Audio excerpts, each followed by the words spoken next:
Yo, guys, I literally completely forgot. So I was going through some old presentations I did back in high school, and I found the one.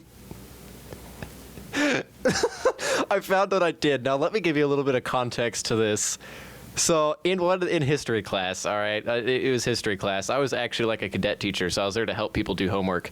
But for this particular day, the teacher didn't have it was mainly just everybody working on assignments that they were doing. It was the last day to work on it, so half the kids were done with the assignment. It was like a project. The other half were getting their finishing touches done, or just starting it, because there's students that will literally not do anything until basically the day it's due, or just the day before. So I noticed on YouTube they had Kung Fu Panda to watch for free. So it was great. This kid behind me started watching it, because I told him about it, and then he was like, yo. So he started watching Kung Fu Panda. So I remember sitting next to him, and I just sat there. Me and this kid, okay, well, crap. I was going to keep him nameless, but he's on my presentation. It's literally right there. So his name was Judah, bro. I'm telling you, we were sitting there watching this, and we got through pretty much the entire movie. Surprisingly, I don't know how in that 45-minute time frame we somehow finished the movie. See, the time doesn't make sense. I swear, something I don't know. I really don't know. I think because I joined partway through, but I thought at the point he was watching it, I thought we weren't going to be able to finish it in time, but I was clearly wrong. So we watched this movie, and the teacher comes over to me, and he's like, now, I mean, nobody's distracted by this, but you guys really shouldn't be watching a movie in class. He's like, but I will allow you to watch the movie if you can make a presentation on how it relates to the topic we are currently covering. So I was like, bet. So we watched this thing. I kid you not. This is the greatest presentation of all time, by the way. I hope you're ready. So, how Kung Fu Panda developed the United States. All right, you're about to be witnessing epicness. This is Sparta. All right, so if we move forward, if it's not, can I move? Thank you. All right, Master, I have terrible news. News is just news. There is no good or bad. Master, your vision was right. Our teacher has given us an assignment on how Kung Fu Panda developed American history. That is bad news. If you do not believe that, it doesn't relate to developing America.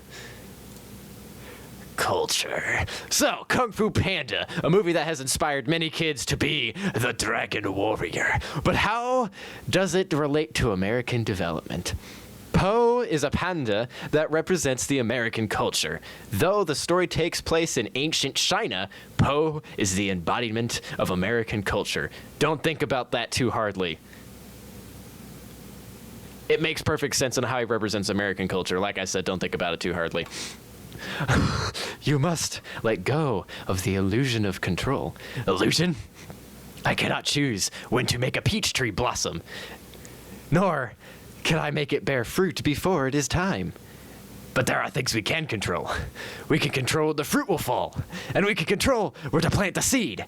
Hiya! Ah, yes, but that seed will grow into a peach tree. You may wish for an apple or an orange, but you will get a peach. But a peach cannot relate to American development. Maybe it can, if you are willing to guide it, to nurture it, to believe in it. I know it sounds like a cat poster, but it's true. Wait, wrong movie. All right. One often meets his destiny on the path he takes to avoid it. The British wanted to avoid having America being its own country. They tried everything to keep America as their territory, but the people rebelled, and they declared independence. Tai Lung became the villain after he spent years of his life training until his bones cracked, being told his whole life that he would be the legendary Dragon Warrior. Britain felt the same way. They defended the American people for years, and when they turned away, they felt betrayed. There is no secret ingredient. The Constitution is the dragon scroll in this context. For years, people wanted to know the knowledge to forming the perfect government. Poe, aka America, finally becomes ready to gain the knowledge, but the Constitution had no secret ingredient. It was just common sense. There was no key to making it a perfect government. All it needed was common sense and people. You must believe. My time has come. You must continue your journey. without me. What? Master, you can't leave me. It's a new law. I cannot legally keep you anymore. You must believe in the new laws to free the slaves. I'm not going to get canceled for saying this, aren't I? And just like that, the slaves were free. A country of outcasts and nobodies became a legendary nation. Any nation can be great if you believe it can be great. The Dragon Scroll is the Constitution. Tai Lung is Britain, and Poe is the American people. It all ties together perfectly. Now let's get some noodle soup and dumplings, as well as maybe the cookies that Monkey hides on the top shelf. The topics actually relate? You're bluffing. Malone, our history teacher, never taught you this? Nope. We figured it out. Skadoosh.